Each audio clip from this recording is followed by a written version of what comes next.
af særlig religiøs betydning. Og så er det jo også bare teater. Det er teater, det er et kunstværk, det må man jo anerkende. Jeg er jo den store kunstner. Jeg er også, som kunstneren Uwe Mark Jensen siger, Rasmus Paludan er faktisk den store pædagog. Og det er jeg faktisk enig i. Jeg er en stor pædagog. Og jeg har ikke tænkt mig til. Det ved jeg også godt, men jeg skal snakke med dig. Nå, nu afbryder politiet og Einstein nummer 2 vores kunstværk. Altså, men så må jeg jo bare fortsætte vores lille debat her. Er der nogen fra publikum, som har en mening omkring, om det her det er et helligt skrift eller ej?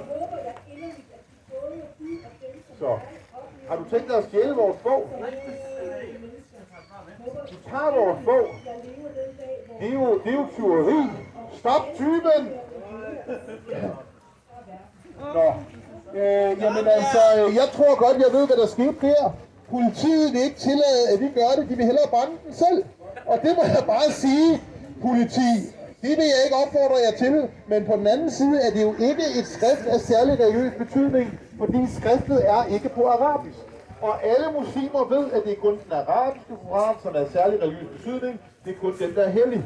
Så derfor så var det jo en engelsksproget bog, som var et fortolkningsbidrag. Og det kan man jo have forskellige meninger om. Min mening er følgende. Skulle Folketingets politikere og regeringen have undersøgt islams teologi lidt bedre, før de vedtog en lov, der var så hullet som en sik? Det mener jeg. Og det næste spørgsmål. Skulle dansk politi og dansk anklagemyndighed have undersøgt loven lidt mere, før de griber ind over for noget, som ikke er ulovligt? Det mener jeg også. En koran er kun hellig, hvis den er... Jeg er klar til at gå Paludans genvej om lidt i øvrigt. En koran er kun hellig, hvis den er på arabisk. Men som man sikkert har set, så har jeg jo ikke på noget tidspunkt opfordret nogen til noget. Jeg har ikke haft noget med den koran at gøre, men jeg har dog sagt følgende. Det er en koran på engelsk. Derfor er den ikke hellig, fordi alle koraner, der ikke er på engelsk, er slet ikke koraner. De er fortolkninger af den arabiske koran. Det er kun den arabiske koran, som er et skrift af særlig religiøs betydning for et i Danmark anerkendt trossamfund. Og grunden til, at jeg gentager det her igen og igen, det er, at der står i Koranloven, at det er også ulovligt at brænde et skrift af særlig religiøs betydning, hvis det er et skrift, der fremstår som om, at det er af særlig religiøs betydning. Og det er derfor, jeg bliver nødt til at gentage igen og igen, at lige præcis den her bog er ikke af særlig religiøs betydning, fordi den er på engelsk. Og ja, vores koran blev stjålet, Gerhard. De stjal den simpelthen. Og det var fordi, de ville brænde den selv. Så de står og læser i den. Det er slemt. Det er det værste. Ja. Jeg har ikke den har jeg. Jeg ved ikke, hvor den er. Ja, det kunne selvfølgelig være. Du mener, jeg er dine simpelthen. Begge to er der. Men altså, vi har stået fast nu. Ja. Nej, jeg ved ikke, hvor den er. Jeg så, der var en koran, og det forholder mig til. Jeg har ikke noget at gøre. Ja, den er ligesom Guds vilje, den dukkede op fra intethed. Ja. Og det er nok fordi Gud, den hellige kristne Gud, Jesus Kristus, han besluttede at frembringe en koran for os med sin vilje, for at vi kunne udstille, hvor tåbelig koranloven er. Og derfor vil jeg bare sige, Herre Jesus Kristus, den eneste sande Gud, jeg beder om, at du hjælper os i kamp mod den underværdige taber-pædofile religion islam. Ja, men det må vi gøre senere. Jeg er i gang med et kunstværk. Ja. Men altså, hvad skete der, Dennis? Jeg blev sigtet. Tag med mikrofonen. Blev du sigtet? Men Jeg blev sigtet for Sharia Lars' lorteparagraf, der begrænser vores ytringsfrihed og de grundlæggende principper i vores retsstat. Fy for helvede! Men altså, må jeg lige spørge en ting. Nu skal jeg jo nok også sigtet. Hvad har jeg gjort? Jeg har stået og talt om en bog, jeg ikke har rørt. Og jeg har sagt gentagne gange, at jeg ikke opfordrer nogen til at gøre noget som helst. Er det ikke lidt meget? Er det ikke lige overkanten i det her politistat, vi lever i? Det er jo fuldstændig vanvittigt. Vi troede, det skulle være muslimerne, der undergravede vores samfund. Men det viser sig, at det er politikerne, der gør det. Vores folkevalgte politikere. Jeg vil lige sige en ting. Hvis man ønsker at sigte mig for noget, så kan man sådan set bare sende en skriftlig sigtelse i min e-boks. Det behøver man overhovedet ikke tale med mig om. Man kan bare sende en skriftlig sigtelse i min e-boks. Jeg vil alligevel ikke udtale mig om, men henviser til min forsvarer. Så det er sådan set meget enkelt. Men vi har jo set gentagne gange, Dennis, har jeg ikke sagt mindst 5 gange, at jeg ikke opfordrer nogen til at gøre noget som helst? Jo, og det var jo også en ikke hellig koran. Det var bare en fortolkning af nogle religiøse skrifter på engelsk, som de arabiske teologer ikke anerkender som hellige. Men kan man så ikke sige, at det er dansk politi, der håner muslimer, ved at dansk politi ved så lidt om islam, at de tror, at en ikke-arabisk koran er hellig? Så er det jo dansk politi, der har nedgjort muslimer ved ikke at have nogen respekt for islams teologi. Jeg synes, det er latterligt, at jeg skal stå og miste respekt for de her mennesker, der bare gør deres arbejde, fordi der er nogle psykopater i vores regering, der bryder med vores grundlæggende principper. Altså, alternativet bliver jo, at vi ikke gør det her. At vi ikke har en offentlig kunstværk og taler med folk, men at man gør det i smug og uplanlagt, fordi man ikke vil finde sig i at blive lagt i lænker af Voldemorts udsendte. Og det er jo endnu værre, sådan set. Så jeg synes, at det er en meget mærkelig ting, at det folkemøde, der skulle hylde det frie ord, at når vi så har en debat, der handler om, hvad man kan gøre med en koran, som ikke er en koran, men som er et engelsksproget fortolkningsbidrag, at så går politiet amok. Er det i virkeligheden hjælpepolitiet? Det minder om noget, jeg har læst om en gang i noget, der hed Østtyskland. Jeg tror, man kaldte den Stasi. Ja, Staatssicherheit. Det minder faktisk også mig om det. Men jeg må så også sige, at der var jo også under Ceausescu en sikkerhedstjeneste, der hed Securitat, som fik alle mulige til at sladre om hinanden til politiet, og så kom politiet og torturerede en, satte stød til ens kønsorganer, puttede tommeskruerne på, piskede en. Det er jo det, vi er på vej hen i. Altså, jeg må sige, at jeg er dybt påvirket nu. Jeg kunne give mig til at græde. Det er fuldstændig vanvittigt, det der er foregået. Ja, det synes jeg bestemt også.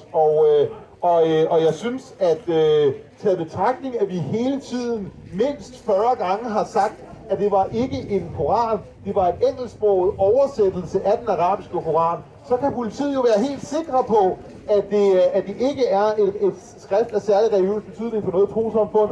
Og alligevel siger Einstein nummer 2-betjenten, at det er lige meget, hvilket sprog den er på. Jamen spørg dog en muslim. Spørg en muslim, om det er lige meget, hvilket sprog koranen er på. Hvis muslimen ved noget som helst om sin egen religion, så vil han sige, at det ikke lige meget, det er den arabiske, der tæller. Og selvom jeg måske vil vinde i den europæiske menneskerettighedsdomstol, så vil staten jo føre den hele igennem alle de her instanser, og jeg skal bruge, jeg ved ikke hvor mange penge nu, på at jeg kan blive frikendt for det her. Og det er jo dybt latterligt, men jeg kan fortælle så meget, at da jeg førte valgkamp i 2022 i Sverige, nu har jeg jo boet hele mit liv i Danmark, men jeg var i Sverige nogle gange i 2022, og nej, jeg har aldrig været i fængsel, selvom nogen lyver om det. Der skete det, at der kom mange muslimer og grinede og sagde, den der koran er ikke på arabisk, den er på svensk, så tæller det slet ikke, så vi bliver ikke sure, fordi den er ikke på arabisk. Så det gør os intet, at du brænder den. Det var der en masse af muslimer, der kom og sagde til mig i Sverige, når jeg var rundt omkring og brændte koran. Og det er fordi, de udmærket ved, hvad sandheden er. Nemlig, at det ikke er helligt, når den ligger på arabisk. Jeg må... Okay, vi skruer lidt. Ja, vi skruer lidt ned, for vi har ikke lyst til at modsat visse andre, så har jeg ikke lyst til at overdøve andre mennesker, som taler. Jeg er nemlig tilhænger af, at man ikke overdøver mig. Og da jeg ikke ønsker, at man skal overdøve mig, så vil jeg heller ikke overdøve andre. Og det synes jeg er et ret vigtigt princip, som jeg sådan set synes også burde gælde dansk politi. Og det er jo reelt, hvad dansk politi gør. De overdøver jo mig, når de kommer og generer min kammerat, og kommer og stjæler nej, nu kan man sige, det var ikke fra mig, de stjal, for jeg ved ikke, om der ejede den der bog. Det var jo givet fra Gud. Det var Guds hånd, som Diego Maradona sagde. Men ikke desto mindre, så er det jo en form for tyveri, at de kommer og tager den genstand. Især fordi den jo ikke er omfattet af koranloven, så hvad er hele pointen? Ja, kan du ikke bare sende sigten?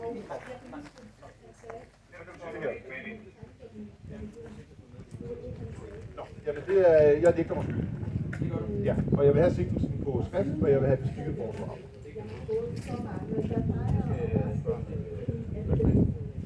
Nej, virkelig. Ja. Nå.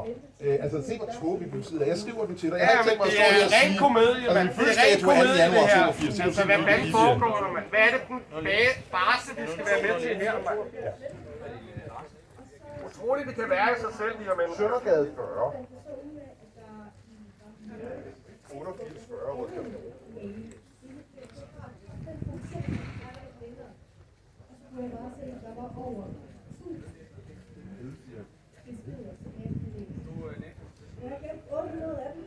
var et teaterstykke. Er I klar over, det er et teaterstykke? Ja. Se også Hollywood-film, nu hvor har hurtigt det er, eller hvad? jeg udtaler mig nu til Københavns, til Bornholms politi.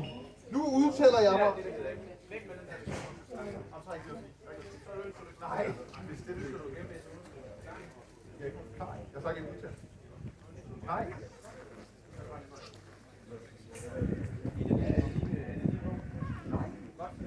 Hvis bog var det egentlig? Hvad?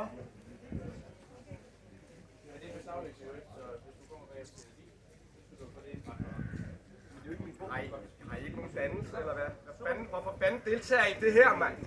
Hvorfor deltager I det her? Hvad foregår der, mand? Det er fordi, Dennis, at nogle mænd har ingen ære.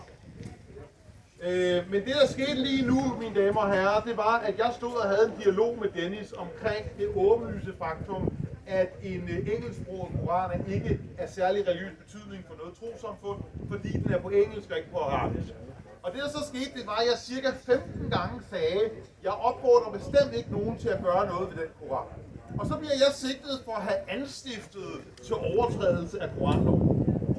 Og jeg har stået 15 gange og sagt, at jeg ikke opfordrer til, at man gør noget. Det er det, man kalder for en meget tynd sigtelse.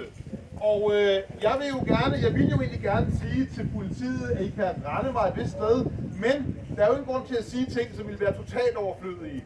Så derfor vil jeg ikke sige det. Og jeg vil egentlig også gerne sige, at jeg synes, det er ærgerligt, Dennis, at vi ikke lever længere i en retsstat, men vi lever i en politistat, hvor at sådan en total taber, som den, der fik en i laveste gennemsnit på jurauddannelsen, Lars Løkke Rasmussen, nogensinde får lov til at udsende sine stormtropper. Men det vil jo også være overflødigt at sige. Så derfor vil jeg bare sige, Dennis, at vi har da i hvert fald testet nu og nået frem til, at dansk politi ved lige så lidt om koranloven, som Lars Løkke ved om international politik. Har du nogen kommentarer?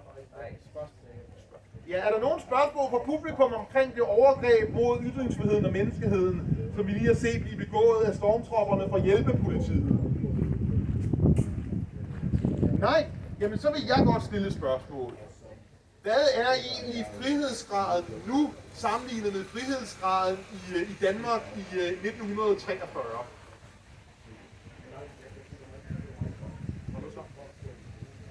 Jeg har et svar. Altså, jeg tænker, at det er sammenligneligt. Det er sammenligneligt. Der må jeg bare sige til dig, at det er jeg ikke enig med dig i. Fordi Gestapo påstod aldrig, at de var sat i verden for at beskytte ytringsfrihed og danskere. Det har Gestapo aldrig påstået. Men det er jo det, dansk politi påstår, at de er. Selvom man kan se her i dag, at det åbenlyst er en omgang lort. Og jeg vil sjældent bruge udtrykket mundlort, fordi jeg synes, det er sådan et latrinært udtryk. Men det er jo det, vi hører fra dansk politi. Det er Danmarks sperme, Rasmus. Det er Danmarks sperme. Og for dem, der ikke ved, hvad sperme er, hvad er sperme? Det er det, der er bundfald, når man brygger øl. Det er det, som man fodrer grisene med. Det er ikke så rart, nej. Det er ikke så rart. Det vil altså sige, at det er ikke sådan, vi sammenligner nogen med en gris, men noget en gris spiser. Det er det, vi normalvis betragter som affald. Affald. Er der egentlig ikke et ansvar at gøre gældende rent tjenesteretligt efter straffelovens paragraf 155 over for politifolk som Einstein nummer 2, som udmærket godt ved, at en engelsksproget koran ikke er særlig religiøs betydning, men som alligevel vælger at indgribe og sigte nogen for at have overtrådt koranloven? Men det er det, der er noget pis. Nu bliver jeg sigtet, så skal jeg herover til Bornholm, så skal jeg have... Selvom jeg har en forsker med i teologi, der siger, at det er helt forkert, så er dommerstanden formentlig så forskruet, at jeg bliver dømt alligevel. Så skal jeg anke til landsretten. Så skal jeg have en teolog med igen, der forklarer dem, hvordan verden hænger sammen. Og det er jeg ikke engang sikker. Først i højesteret kan det være, men det kan også være på grund af, at vi har en perfid regering. De har måske også lagt låg der. Altså, jeg er i hvert fald ikke personligt tryg ved, at konfirmanden Peter Hummelgaard, han skal bestemme, om jeg skal tiltales for at have opfordret til at krænke Koranen, selvom jeg 15 gange på video har sagt her den sidste time, at jeg ikke opfordrer nogen til at gøre noget med Koranen. Det synes jeg er rimelig vildt, fordi ganske vist så er Rigsadvokaten ikke blandt de mennesker, blandt verdens 5 milliarder mennesker, som jeg har den højeste respekt for. Jeg må nok sige, at der er en hel del mordere, som jeg har større respekt for, men ikke desto mindre, så er han ikke den, jeg har mest respekt for. Men jeg har da alligevel uendelig meget mere respekt for Rigsadvokaten, end jeg har for Peter Hummelgaard, den kære konfirmand. Så meget kan jeg sige. Og han er jo også en kendt løgner. Vidste du det? Det er ikke styr på. Jeg Peter tager ikke de der mennesker Hummelgaard. alvorligt. Nej, men det er jo også svært at tage en socialdemokrat alvorligt. Det er næsten lige så svært at tage en socialdemokrat alvorligt, som det er at tage en politibetjent i Danmark alvorligt. Ja, man bliver lidt ked af det. Men jeg kan bare sige for dem, der er kommet til, jeg har 15 gange sagt, at jeg ikke opfordrer til, at man gør noget med Koranen på engelsk, og resultatet er, at jeg bliver sigtet for at have opfordret til, at man gør noget med Koranen. Jeg tillader mig at stille det her lille bitte spørgsmål. Hvordan kan jeg undgå at blive sigtet for at have opfordret til at gøre noget med Koranen, når jeg 15 gange inden for en time siger, at jeg ikke opfordrer til, at man gør noget med Koranen? Det kan være lidt svært for mig at forstå, men vi lever også i en politistat styret af Obergruppenführer Mette Friedrichsen, også kendt som Pornomette, som jo startede sin karriere inden for politik ved at stå nøgen på en valgplakat med en badebold foran sig. Og jeg kunne aldrig nogensinde finde på at kalde Mette Frederiksen for en klam, billig lorteluder. Jeg vil nøjes med at sige, at hun jo er en pornomodel, eller i hvert fald en forhenværende pornomodel. Det er jo et åbenlyst faktum. Og jeg vil også udtrykke min dybeste medfølelse for det overgreb, som gav hende piskesmæld og mange dages psykologisk traume, som hun er udsat for af en polsk fulderik. Vil du ikke lege den leg med mig nu? Nu er du den polske fulderik, og jeg er Mette Frederiksen. Jeg er Mette Frederiksen, kendt forhenværende pornomodel.